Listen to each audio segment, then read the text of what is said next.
Jehová. Yo y mi casa serviremos a Jehová.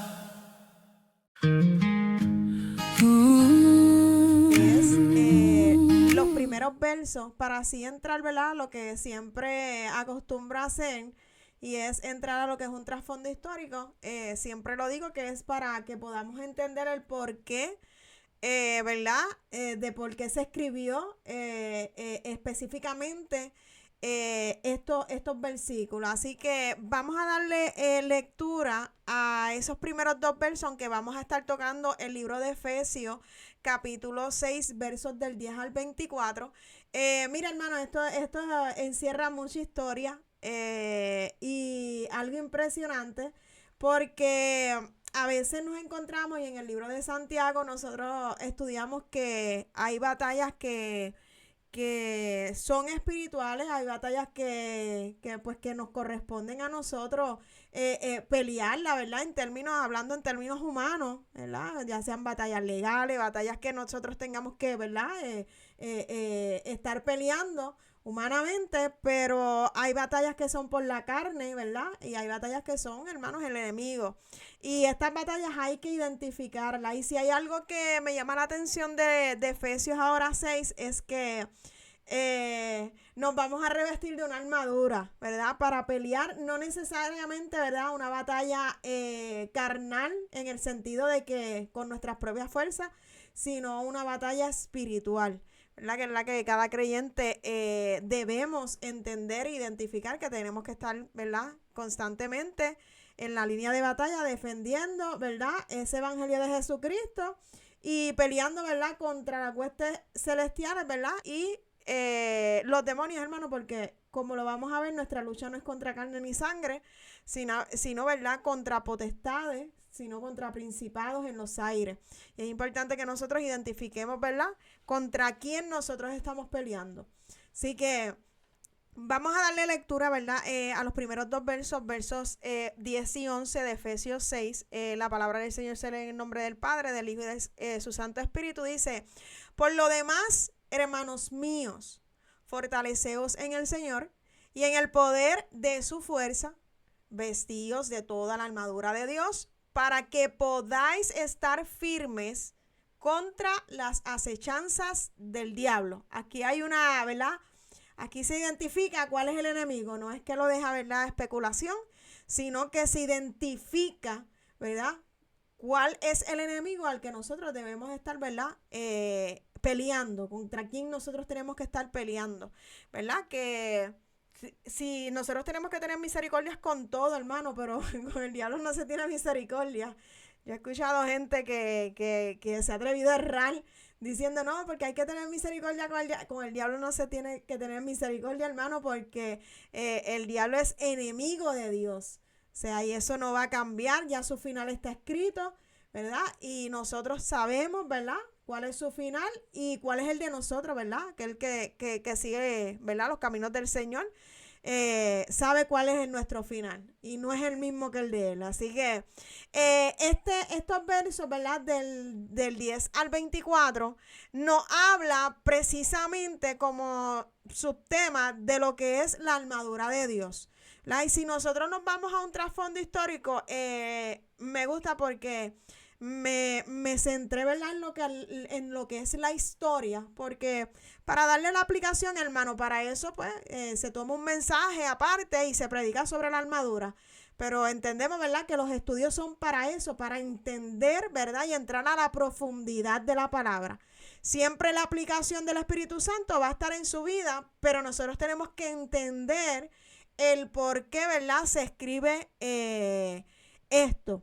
Así que dentro de lo que es el trasfondo histórico, el pasaje de la armadura de Dios, ¿verdad?, que lo vemos en Efesios 6, del 10 al 24, y muchos de nosotros desde niños hemos escuchado sobre la armadura de Dios. Incluso yo recuerdo que cuando chiquita nos daban los cultos de niños y nos traían, ¿verdad?, manipulativos y nos traían, ¿verdad?, visuales para que nosotros viéramos. Recuerdo que hacíamos dinámica entre los mismos niños, ¿verdad?, con lo que era la armadura. Y todos tenemos conocimiento de este pasaje bíblico. Si se da cuenta, ¿verdad? Este pasaje surge dentro de lo que es un contexto histórico de lo que se le conocía como la paz romana. Y digo paz para que me entiendan que es con X, no con Z. La paz romana, ¿verdad?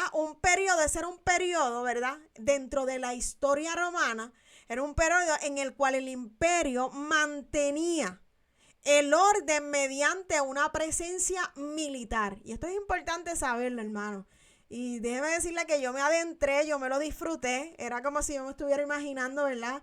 Ese suceso en ese momento, ¿verdad? Y esa paz romana, ¿verdad? Que era ese periodo donde había un orden militar y era constante. No era que de un día para otro, no, era constante. Un periodo que constantemente estaban viendo militares alrededor, ¿verdad? De lo que era la ciudad de Éfeso. Especialmente, ¿verdad? Se consideraba Éfeso una ciudad estratégica para lo que eran los militares, donde, ¿verdad? Los iconos, ¿verdad? O la iconografía eran los soldados. O sea, ellos constantemente estaban viendo soldados. Es como imaginarse, ¿verdad? Que estamos en una guerra en X o Y país, ¿verdad? Para no mencionar ningún país. Y usted vive allá y constantemente usted está viendo alrededor soldados militares, ¿verdad? Y fíjese que ellos no solamente estaban viendo los soldados, sino que estaban expuestos a ver lo que eran los escudos, estaban expuestos a ver lo que eran las lanzas, estaban expuestos a ver los estandartes, ¿verdad? Que era parte del paisaje cotidiano. Y lo confirman, ¿verdad? Este tipo de hallazgo, ¿verdad? Los confirma hallazgo precisamente, valga la redundancia, hallazgo arqueológico en Asia Menor. O sea que no es porque se lo inventaron, es que hay evidencia científica y arqueológica que determina que en efecto esto sí ocurrió. O sea, incluyendo el cementerio de gladiadores, que eso es, yo creo que hasta en Discovery lo han mencionado, ¿verdad? Cementerio de gladiadores que fue descubierto en Éfeso. Y múltiples, ¿verdad? Relieves militares en templos y edificios públicos. Estamos hablando de historia, de lo que usted quizás a lo mejor puede buscar por youtube.com o en Discovery Channel y lo va a ver en efecto que eso era real. No porque se lo inventaron. Entonces, ¿qué pasa? Que Pablo escribe esta carta durante su encarcelamiento en Roma. Eso ya lo hemos hablado desde el inicio de Éfeso. O sea, donde estaba custodiado, y esto es algo bien interesante porque él estaba custodiado por los militares, ¿verdad? Un sistema en el que el prisionero, y esto es importante entenderlo, hermano, el prisionero permanecía encadenado a un soldado romano. O sea, que Pablo no estaba solo. Pablo estaba encadenado a un soldado romano. Entonces, ¿qué pasa? Que esto es impresionante porque es como decir, wow, en medio de la prueba, Pablo utiliza todo lo que parece desfavorable, todo lo que parece, diríamos, malo ante la vista de cualquier individuo. Pablo utiliza todo esto, hermano, y esto es lo impactante para llevarle el mensaje de fortaleza a los cristianos. Y esto demuestra, hermano, el verdadero encuentro que Pablo tuvo con Cristo. No fue un encuentro cualquiera. ¿Por qué? Porque si no hubiese tenido un encuentro al él haber sido metido en la cárcel, hermano, le hubiese dicho, pues ya yo estoy aquí, yo no tengo que hacer nada, ¿verdad? Que lo haga otro, ¿ves? Pero Pablo sentía el vivo llamado y no se podía estar quieto, hermano, porque cuando, y hago un paréntesis aquí, ¿verdad? Porque cuando una persona ha tenido un encuentro con Cristo genuino, un encuentro genuino, no porque la gente se cree que confesar con sus labios, sí, eso es parte de. Pero un encuentro genuino, un encuentro que te marca, que tú no vuelves a ser el mismo, que tú no puedes estar quieto, que tú necesitas anunciar el evangelio de Cristo, que tú tienes esa hambre y sed, que tú no pierdes el tiempo en cosas vanas, que si aquel no lo quiere hacer, pues lo hago yo. ¿Ves? Ese es el encuentro que uno tiene con Cristo, la responsabilidad, ¿verdad? La responsabilidad de lo que es, ¿verdad? Tener, ¿verdad? personas a cargo y tener la responsabilidad de que ellos dependen de ti, ¿verdad? En el sentido espiritual, ¿verdad? Hablando de que la iglesia necesitaba a alguien que los guiara, hermano, porque siempre hace falta un guía. Y si no hay ninguno, pues usted conviértese en el guía. Y ojo, no estoy diciendo para dividir iglesia, ¿verdad? Para que no se confundan. Usted sea el guía, el que da el ejemplo, ¿ves? Pero hoy en día se ha desvirtualizado y hoy se sientan en los sofás, ¿verdad? De las casas, en los asientos de la iglesia, y muchas veces lo que hacen es criticar. Muchas veces lo que hacen es señalar lo que se está haciendo mal. Y claro, hay que señalar el pecado. Pero una cosa es el pecado y una cosa es que muchas veces quieren que se haga oye, bregar con personas no es fácil. Yo brego con niños. Y claro, y en ámbitos laborales uno brega con personas. Y muchas veces se chocan, ¿verdad? Lo que son los caracteres. Y qué bonito es ver gente que no importa dónde estén metidos, o sea, que se encuentren en la prueba más grande. El ejemplo es Pablo. Y él decide, estando atado a un soldado, no estaba solo, o sea, lo tenían vigilado por todos lados. Y él dice, no, yo tengo que utilizar esto que se ve desfavorable para los que quizás están escuchando, quizás a lo mejor hay muchos que están tristes, pero yo tengo que usar esto a mi favor y a favor del evangelio de Cristo. Entonces, ¿qué pasa? Que Pablo veía diariamente la armadura completa de lo que era, ¿verdad? El soldado, ¿verdad? Era un soldado, ¿verdad? Lo que era el soldado imperial. Entonces, ¿qué pasa?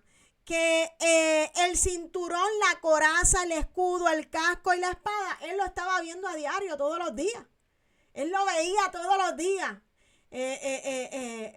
No se lo tenía que revelar, ¿verdad? No tenía que haber una revelación más allá, ¿verdad? Pablo lo que hizo fue transformar lo que era la armadura, transformarla en lo que era, ¿verdad?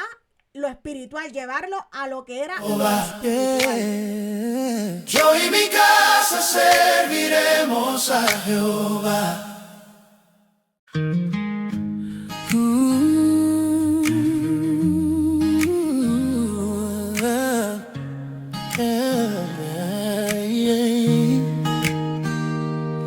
Yo vi pasar tantas promesas que el viento se llevó, buscando reinos de arena.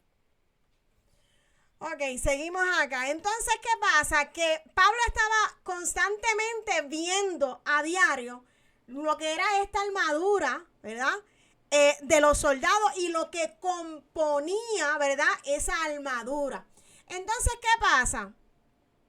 Que en el mundo romano la armadura no solo era un equipo militar, y escúcheme bien, la armadura simplemente no era un equipo, ¿verdad? Militar, sino un símbolo cultural de disciplina. Y esto a mí, mire, un símbolo de disciplina, un símbolo de autoridad, un símbolo de protección, un símbolo de lealtad al imperio. Eso era lo que simbolizaba, ¿verdad? Para los romanos, lo que era la armadura. Entonces, este tipo de concepto, ¿verdad? Estaba profundamente arraigado en la mentalidad de los que eran los grecorromanos. O sea, para ellos los militares eran personas de respeto, personas de disciplina. Entonces, ¿qué pasa? Que al escribir a una iglesia que estaba rodeada de cultos paganos, que eso lo hemos hablado del inicio, los trasfondos históricos desde el inicio, ¿verdad? De lo que es el libro de Efesios. O sea, estaba rodeada de cultos paganos, de prácticas mágicas, ¿verdad? Como lo evidencian, ¿verdad? Los hallazgos de los papiros mágicos de Éfeso, ¿verdad? Que también hablamos de eso anteriormente. Y presiones espirituales intensas. O sea, en medio de todo esto que estaba rodeando, Pablo lo que hace es que toma una imagen visible, una imagen familiar, porque volvemos y repetimos, él lo veía constantemente, diario, todos los días, dormía con él, te despertaba con él, comía con él, etcétera, etcétera, hermano. Él veía a este soldado diariamente. Si se lo cambiaban o no, no sé. Y eso es irrelevante ante lo que es la historia, ¿verdad? Para no buscarle las 5 patas al gato. El punto es que Pablo estaba familiarizado todos los días con el soldado romano. Entonces, y culturalmente, ¿verdad? Él estaba, ¿verdad? Asociado, ¿verdad? La armadura de lo que era el soldado romano. Y lo que hace es que la resignifica, o sea, le da un nuevo significado para enseñar que la verdadera batalla del creyente, escucha bien, no es política ni es militar. Por eso es que nosotros no podemos perder tiempo en cosas efímeras, hermano. Ni era política ni era militar, sino que era espiritual. O sea, los romanos tenían militares altamente, ¿verdad?, respetados, simbólicamente, ¿verdad?, eran reconocidos, ¿verdad?, pero sus luchas eran políticas y eran militares. Entonces, Pablo, mira cómo el Espíritu Santo lleva a Pablo y dice, no, tú vas a enseñarle a la iglesia.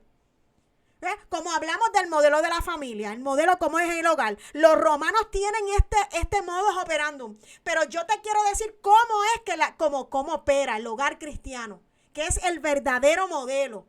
Entonces, ahora Pablo lo que quiere hacer, el mundo romano dice, tenemos militares preparados, reconocidos, símbolos de disciplina, ¿verdad? De protección, de lealtad, pero ahora yo te quiero enseñar el verdadero soldado de Jesucristo y cómo esa armadura representa para cada uno de los creyentes. Entonces, ¿qué pasa? Que el apóstol transforma un símbolo militar romano históricamente documentado, porque no fue que se lo inventaron, ni se comió arroz con chuleta y se durmió y salió soñando. No. Pablo, históricamente eso estaba documentado y Pablo tenía conocimiento. Y era en el término, ¿verdad? Hablando en el término omnipresente, que eso es que está en todos lados, o sea, está en todos los lados de Éfeso. Veían a los romanos día y noche. Ellos estaban en todo. Si había uno aquí, había otro allá. Entonces, ¿qué pasa? Que él usa, es una metáfora, lo que se le conoce una metáfora espiritual, que comunica simplemente lo que es resistencia, firmeza y la dependencia total del poder de Dios. O sea, lo que Pablo quería era simplemente darle un nuevo significado a lo que era la armadura, que no simplemente era algo cultural. Entonces, los primeros versos comienzan diciendo, ¿verdad? Por lo tanto, hermanos míos, fortaleceos en el Señor. O sea, Pablo está cerrando la carta del libro de Efesios, pasando del orden del hogar, que lo hablamos hace un ratito, el orden del hogar, a la realidad de la guerra espiritual. Porque déjeme decirle que para que usted pueda ganar una batalla, usted tiene que andar en el orden de Dios. Ninguna persona puede ganar una batalla si no está en el orden de Dios. Mire, llámese el profeta que se quiera llamar. Eso a mí ni me impresiona. Si no pasa por el filtro de la palabra, puede hablar 20,000 profecías, hermano. Que eso a mí ni mella me hace. Y no debería hacerle ni mella a un cristiano que conoce y está fundamentado en la palabra de Dios. Porque la gente se impresiona por cualquier sapo que brinque. O cualquier conejo que venga a brincar. Y si una persona no está en el orden de Dios, no hay batalla que ganar. Usted ya es aliado del enemigo y no se ha dado cuenta. Porque usted no anda en el orden de Dios. Y el orden de Dios abarca mucho, hermano. Y si nos quedamos aquí, bendito, esto sería otro estudio más y nos quedaríamos en vigilia. Pero hay que andar primero, porque Pablo cierra esta carta dando instrucciones de cómo es el orden. Y entonces ahora los pasa a la guerra espiritual, dándoles a entender, ok, ya tú sabes cuál es el orden para que tú puedas tener victoria y para que la armadura, porque usted se va a dar cuenta a medida que vayamos transcurriendo en este estudio, que tener la armadura no es suficiente. Y para poder activar esa armadura, nosotros tenemos que hacer algo. Porque usted se puede poner la armadura. Eso es como el que se para y predica 2 o 3 palabras. Eso no lo hace tener unción. La unción la va a tener cuando tenga una relación con Dios. Y no se trata del mucho brinco, ni las muchas lenguas, ni del mucho zapateo, ni del mucho intelecto, hermano. Se trata que cuando la palabra sea predicada, haga el efecto por la cual fue enviada. Y solamente una persona va a ser usada por Dios si anda en el orden de Dios. Una persona va a vivir las bendiciones de Dios si anda en el orden de Dios y haciendo lo que Dios, ¿verdad? Le pide en su palabra. No el pastor ni nadie. El Señor en su palabra. Entonces, ¿qué pasa? Que Pablo cierra esta carta hablándole, pasando del orden en el hogar, ahora a la guerra espiritual. Entonces, en Éfeso vivía, como dijimos, rodeada de idolatría, magias, templos paganos, presión demoníaca, ¿verdad? Que eso lo podemos ver en el libro de Hechos 19. Mientras él se encontraba preso, que ya hablamos, encadenado, usa esta armadura como una ilustración espiritual. O sea, en la época de Pablo, el ejército romano contaba, hermano, y esto es bien importante que nosotros lo entendamos, contaba con 4 clases de soldados. No era uno nada más. 4 clases de soldados. Estaban los velites, que eran los jóvenes y eran los pobres. Y eso estaban en la primera línea de batalla. Usted está en la primera, porque en la primera es los primeros que matan. Y estaban los velites, que eran los jóvenes, y eran los pobres. Entonces, ellos llevaban una armadura que era ligera. Era para tener mayor movilidad, ¿verdad? En la batalla. Entonces, luego le seguían los astati, que eran los que estaban en la segunda línea y eran la fuerza más fuerte y mejor armada. Y escuche bien, porque esa es la armadura que Dios quiere que nos pongamos.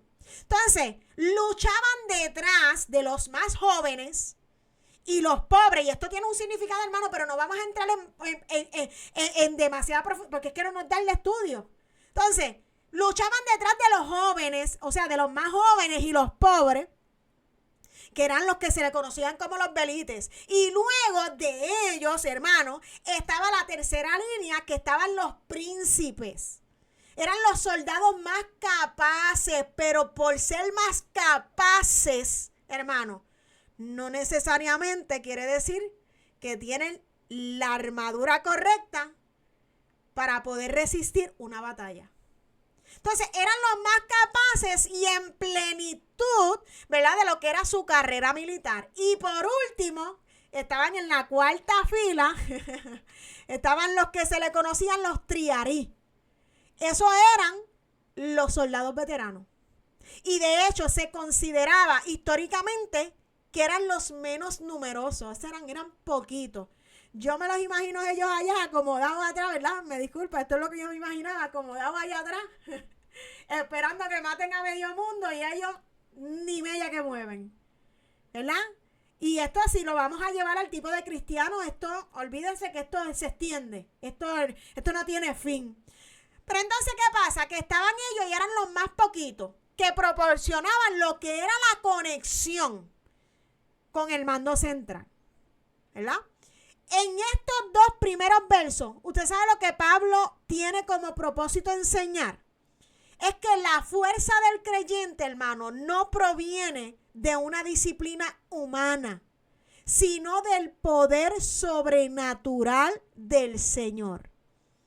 O sea, nosotros somos fuertes porque el Espíritu Santo habita en nosotros y nos da esa fortaleza. Porque si fuese por nosotros, hace rato lo hubiésemos dejado todo, hermano. Porque esto es como dicen por allá los dominicanos, la batalla recia. Eso lo dicen mucho allá en Dominicana. La batalla recia todos los días.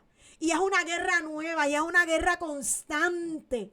Que humanamente, hermano, el cuerpo se cansa. La mente se cansa, las emociones se cansan. Y uno lo primero que le viene a la mente es salir corriendo. ¿Quién le gusta sufrir? No me venga a decir usted a mí que a usted le gusta sufrir. Porque a nadie, a ningún ser humano en sus 5 cabales, sus 5 sentidos, hermano, le gusta sufrir. Entonces, ¿qué pasa? Que también él quería mostrarle que la guerra espiritual requiere, hermano, una preparación completa. Nadie podía enfrentar al enemigo parcialmente armado. Entonces, por eso se ve motivado a animar, ¿verdad?, a lo que son los creyentes a depender de lo mismo que nosotros tenemos que depender del Espíritu Santo. ¿Para qué? Para poder resistir. Porque la batalla, hermano, no era una fantasía. Nuestras batallas espirituales no son fantasías. Eran reales, son reales. Y entonces, no se podía enfrentar con nuestra propia fuerza porque es que no podemos. No podemos, hermano, enfrentarnos con nuestra propia fuerza a algo que es espiritual. Entonces, sobre todo, ¿verdad? Pablo lo que hace es que lanza un llamado de alerta a esos creyentes contra las acechanzas y lo identifica del diablo, del enemigo. O sea, es decir, de las estrategias que el enemigo utiliza. De las trampas que el enemigo utiliza y los ataques que están calculados, hermanos, por el diablo. Porque no es por otra cosa más. Ya hoy estamos dando el estudio y le voy a decir una cosa, ya el enemigo está maquinando. Y él necesita gente, hermano, para usar. Porque el enemigo no puede ir por ahí, no. Él usa gente a los que se dejen usar. Y ya mientras nosotros estamos aquí, el enemigo ya está maquinando. Ya le está buscando con qué él va a atacar, con qué él va a lanzar. Entonces, porque él está calculado. Porque mira, hermano, hay gente que está errada. Hay muchas personas que están erradas y yo los he escuchado, hermano. Y aunque uno no se va como que en esta trifulca a discutir de aquí para allá, de allá para acá, porque hay gente que no quiere ser enseñada. Simplemente pues quieren seguir pensando lo que piensa. Y hay gente que yo he escuchado que dice, no, que el diablo es un bruto. Mira, hermano, lo menos que tiene el enemigo de nuestras almas es ser bruto, hermano. Es sumamente inteligente. Mira, uno de los ejércitos más organizados, y no es que estamos aquí alabando al diablo, que el Señor lo reprenda, pero uno de los ejércitos más organizados es el enemigo. Es el enemigo. Sus ejércitos son organizados. Es más, yo le voy a decir esto con mucha tristeza y con mucho respeto. La iglesia es más desorganizada que el mismo ejército de Satanás. Y por eso es que muchas veces hay iglesias que caen en derrota. Porque mientras la iglesia muchas veces, y esto lo veía en las redes sociales, gente hablando de estos términos, sabemos que nosotros no hacemos ecumenismo y nosotros nos tenemos que alejar y no hacer alianza. Pero muchas veces hasta en las mismas iglesias pentecostales hay desunión.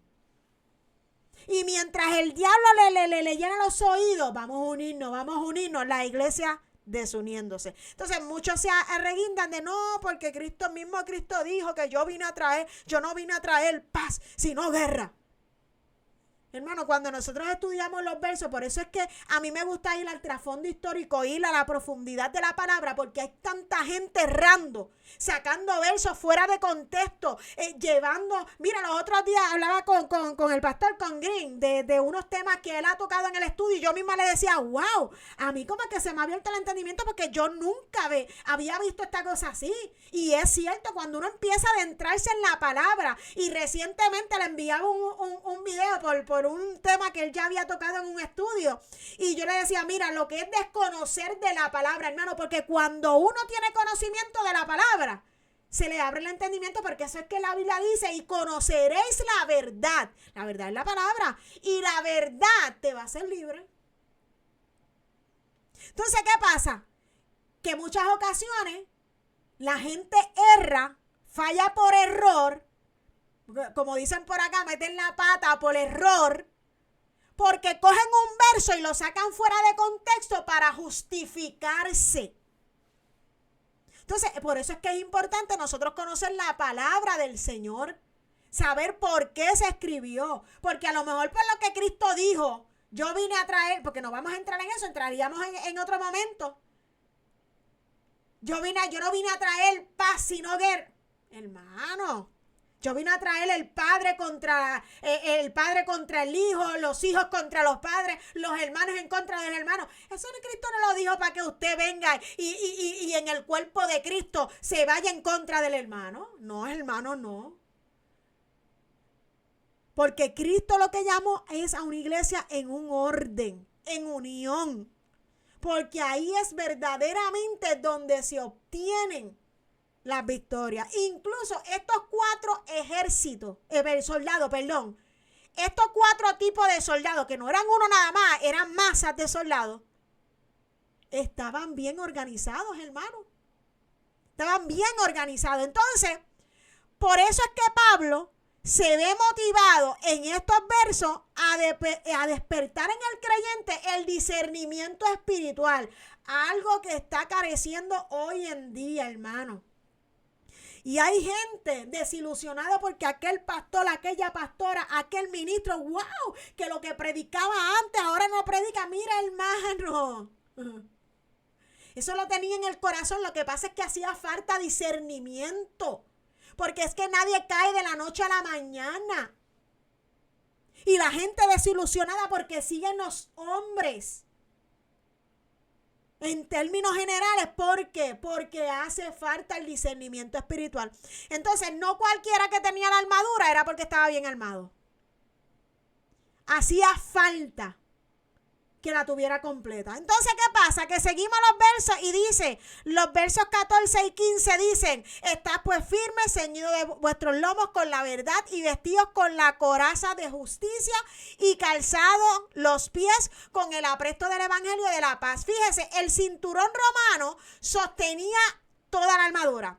Sin él, todo se desarmaba. Entonces, ¿qué pasa? De hecho, hay un dato bien curioso porque en los soldados romanos solían utilizar 2 cinturones. Uno que estaba debajo de la armadura, que recogía obviamente la túnica para evitar que las prendas interiores, o sea, la ropa interior, estorbara el movimiento. Y el otro estaba por encima de la armadura, que era el que sostenía lo que era la espada.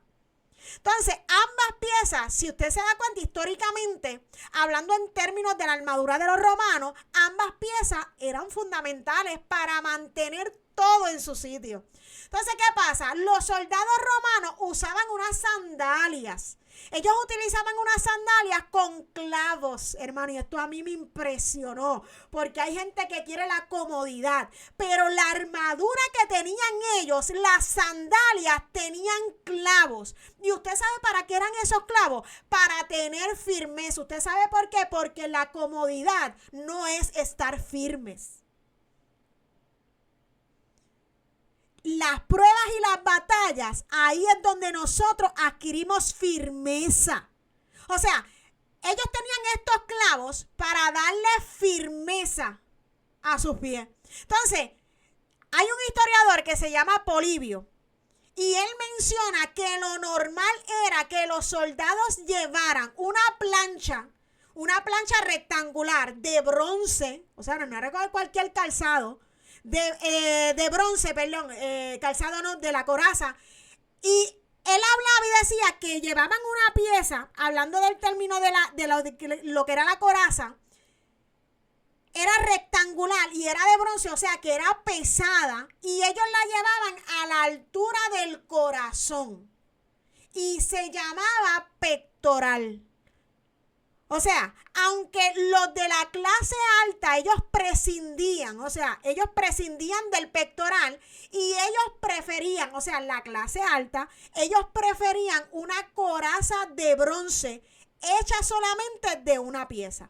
O sea, más sin embargo, hablando en términos de lo que estamos hablando aquí, de vestidos los lomos con la verdad, con la coraza de justicia, el calzado de los pies.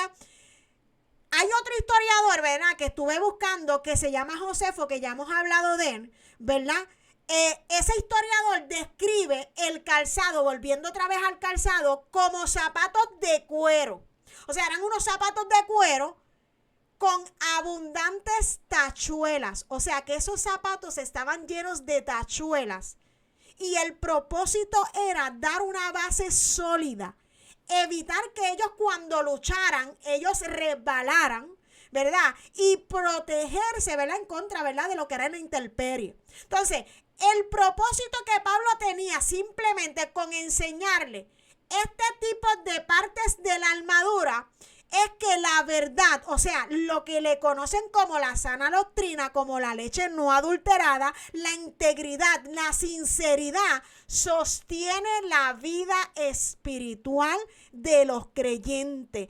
Así como el cinturón, hermano, sostenía toda la armadura. Entonces, y que el evangelio de paz, hermano, es el que nos da la estabilidad. Ese evangelio de paz es el que nos da la estabilidad, los que nos da la dirección, los que nos da la disposición de avanzar. O sea, así como, ¿verdad? Como la sandalia con los clavos que le daban firmeza a esos soldados. Entonces, Pablo simplemente se vio motivado, hermano, en estos dos versos. Se vio motivado, hermano, a evitar que el creyente fuese engañado por falsas doctrinas o mentiras del enemigo. O sea, porque nosotros tenemos que estar firmes en lo que nosotros hemos aprendido. De hecho, Pablo le dijo a Timoteo, persiste tú en lo que has aprendido sabiendo de quién lo aprendiste. Y no fue del pastor, no fue de la pastora. Entonces, Pablo le dice a usted, tú tienes que persistir, al igual que con esta armadura, estos calzados, le tienen que dar firmeza a todo el creyente a saber cuál es su fundamento. Porque cuando usted como creyente tiene un fundamento arraigado en la palabra del Señor, hermano, puede venir cualquier viento de doctrina falsa, aquí usted no se mueve. Puede venir cualquier desliz, que se desliza aquel, se resbala el otro, pero usted se mantiene firme. No importando los ataques que vengan, no importando, ¿verdad?, las situaciones que ocurren, usted está firme en lo que usted ha aprendido. Entonces, ¿qué pasa? Que continúa diciendo, sobre todo, tomar el escudo de la fe. Aquí vamos a hablar del escudo, con que podáis apagar todos los dardos de fuego del maligno, y tomad el yelmo de la salvación y la espada del Espíritu, que es la palabra de Dios. Fíjese, históricamente el escudo romano podía apagar flechas que estaban incendiadas, que era una táctica que era común en las batallas antiguas. Pero fíjese que los historiadores explican que el escudo estaba hecho de madera, por eso es que podía apagar, no era por simplemente ser un escudito, no, es que ellos lo tenían bien elaborado. O sea, él estaba hecho de madera que estaba cubierta de piel de becerro y prácticamente medía como unos 4 pies por 2.5 pies por ahí, y apagaba las flechas ardientes porque estas se incrustaban, hermano, entre esas capas de la piel de becerro, y le faltaba el oxígeno. Y todo el que tiene vela aquí sabe que científicamente está comprobado que cuando usted tiene una vela y usted la quiere apagar, usted simplemente le pone la tapa. Y usted le pone la tapa y el oxígeno apaga la llama. Eso era lo que hacía ese escudo, sofocaba las llamas, las apagaba porque le quitaba el oxígeno. O sea, no era cualquier escudo, ese escudo estaba bien preparado. O sea, por otro lado, el casco le protegía no solamente la cabeza, le protegía incluso, el casco le protegía las mejillas. Habían unos cascos, y de hecho, habían unos que tenían plumas, porque eran simplemente, históricamente eran para intimidar, para que los soldados se vieran más altos y entonces intimidar al oponente. No eran que eran altos, es que las plumas los hacían ver altos. Y la espada romana, hermano, era corta. Estaba diseñada para que se pudiera hacer un combate, ¿verdad?, cercano. O sea, no era un combate lejano. Entonces, ¿qué pasa? Que Pablo quería que los creyentes protegieran sus mentes con la seguridad de la salvación. Del mismo modo que el casco protegía la cabeza, hermano, del soldado, así Pablo le estaba dando a entender al creyente: ustedes tienen que proteger su mente de los dardos, de los ataques que vienen del enemigo. Entonces, ¿qué pasa? Y él simplemente al final los equipa con las derrotas de las mentiras que trae el enemigo, simplemente con la espada, ¿verdad? Con la espada, que es la palabra del Señor. Por eso es que el cristiano tiene que leer la escritura diariamente, hermano, porque esa es su arma. Esa es la arma. No es que usted vaya y le dé un coraje y le vaya y le meta. Usted puede saber karate, usted puede saber artes marciales, pero no, usted no puede ir a agredir a una persona, porque su arma es la palabra del Señor. Entonces, ¿qué pasa? Que la intención de Pablo simplemente con estos versos era que entendieran, que aprendieran a que tenían que resistir, que todas esas cubiertas que ellos tenían era simplemente a resistir los dardos del enemigo, a que tenían que pelear con el alma correcta, no con las palabras, que si es con las palabras, para citar las promesas de Dios de su palabra y recordar las promesas del Señor, ¿verdad? Pero no con las palabras, no con las palabras de la boca, sino con la palabra del Señor, que es la espada. Dice la Biblia que es de doble filo, y de doble filo hay gente que dice, ¿verdad? Cuando uno se encierra y profundiza en la palabra, no, que corta para ti, que corta para mí. Aquí yo no estoy buscando que corte para ti ni que corte para mí. Aquí el interés es que me corte a mí. Primero a mí, entonces el ejemplo va a transformar vida. Porque eso de doble filo, hermano, es porque entra hasta los tuétanos. Que no simplemente se queda en una cortada, en una entrada superficial, sino que entra hasta lo profundo.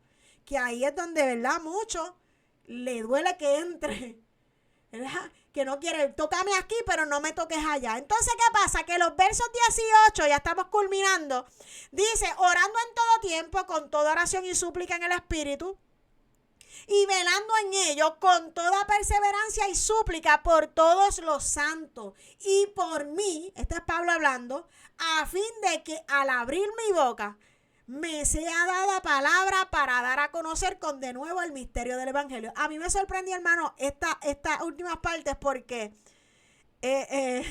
si hubiese sido de acá, puertorriqueño, le dice: ora por mí para que el Dios me saque de la cárcel. Pero Pablo no estaba orando para que Dios lo sacara de la cárcel. Pablo no estaba orando para que Dios lo sacara de ahí. Pablo estaba orando para que Dios le diera fortaleza y le diera denuedo para él poder seguir, hermano, incluso dentro de la cárcel, poder seguir predicando el Evangelio de Cristo. Entonces, Pablo imagina a los cristianos revestidos de la armadura espiritual. ¿A través de qué? De la oración, porque esa es la que activa la armadura. Si usted se pone la armadura así simplemente, pero no ora, no se activa la armadura, hermano. Por eso es que hay que orar. Pues mira, hermano, yo le voy a decir una cosa: el enemigo, por eso es que cuando yo veo a alguien predicar, y hermano, y Dios lo usa, ya yo de antemano sé, el enemigo se va a levantar con alguna calumnia, se va a levantar con alguna enfermedad, va a tocar su cuerpo, se va a levantar con alguna crítica, con alguna difamación, con algún desánimo. Algo le salió mal, hermano, porque el diablo, hermano, que el Señor lo reprenda, no le tiene miedo a cuánta Biblia usted hable.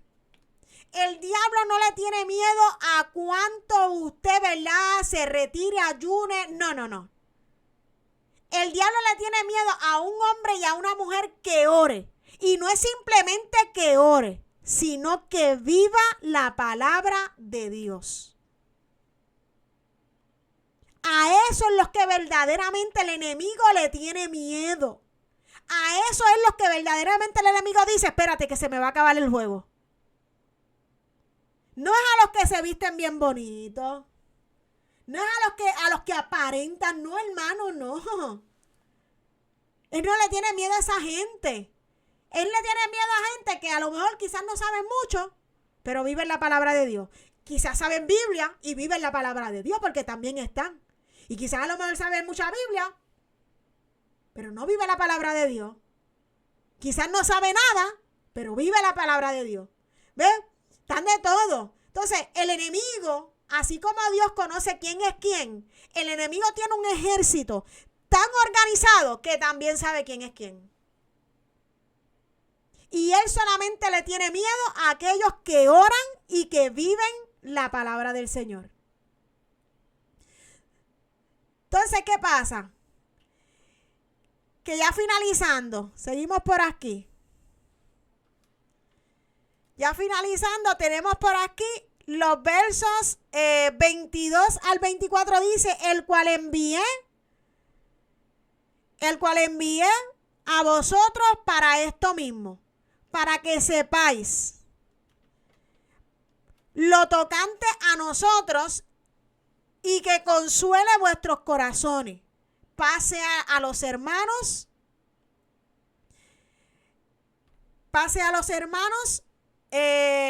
Perdóname que se me fue la cámara. Y amor con fe de Dios Padre y del Señor Jesucristo. La gracia sea con todos los que aman a nuestro Señor Jesucristo con amor inalterable. Y fíjese, el propósito de Pablo es que la iglesia entendiera que tenían que revestirse de esa armadura. O sea, que ellos tenían que buscar la armadura completa para que ellos pudieran resistir en el día malo, para que ellos pudieran combatir los dardos del enemigo. Entonces, ¿qué pasa? Que él le deja simplemente, o sea, a mí me llama la atención esta última parte ya para culminar, y es que Pablo no simplemente predica a la iglesia estando encarcelado, sino que él deja, hermano, asignado a una persona que es la que le va a estar llevando el mensaje. Porque si hay algo, hermano, de los hombres de Dios que verdaderamente han sido llamados, y es que preparan líderes, preparan gente que cuando ellos no estén, ellos se queden. Porque cuando el hombre no es llamado, hombre, hablando en términos general, hombre y mujer, no es llamado por Dios, se lo quiere todo para él o para ella. Y nadie más lo puede hacer. Solamente él o ella. Entonces, ¿qué pasa? Que el verdadero hombre de Dios prepara líder. Y déjeme decirle que él no le está preparando de otra forma que no sea enseñándole la palabra del Señor, recordándole lo que él en algún momento le había enseñado. Y este joven se llamaba Tíquico, que no solo lleva la carta, sino que también tiene la misión, hermano, de consolar y animar a la iglesia en persona. O sea, Pablo estaba encarcelado. Mira el amor que Pablo le tenía a las iglesias. Que él dice, yo estoy aquí encarcelado, pero yo sigo pensando en la iglesia. Y entonces yo no puedo estar ahí físicamente, pero yo les voy a enviar a alguien. Y déjeme decirle que este acto simplemente recuerda lo que Cristo hizo en la cruz del Calvario. Y le dijo, yo no los voy a dejar solos. Yo voy a enviar el Consolador. O sea, ustedes piensan que se van a quedar solos porque ya yo cumplí mi misión. Ya yo tengo que ascender al cielo. Pero él dijo, no, yo les voy a dejar, me enviaré a otro. Enviaré el Consolador. Ese es el que hasta el sol de hoy, hermano, se queda. Y si hay alguien que dio ejemplo de Cristo, fue Pablo. Entonces, las cartas antiguas, hermanos, solían cerrar con bendiciones. Pero Pablo añade a esta carta lo que es una profundidad espiritual, conectando lo que es la paz, el amor y la fe como frutos del Espíritu. O sea, él concluye, hermano, esta carta exaltando, hermano, lo que es el amor incorruptible hacia Cristo.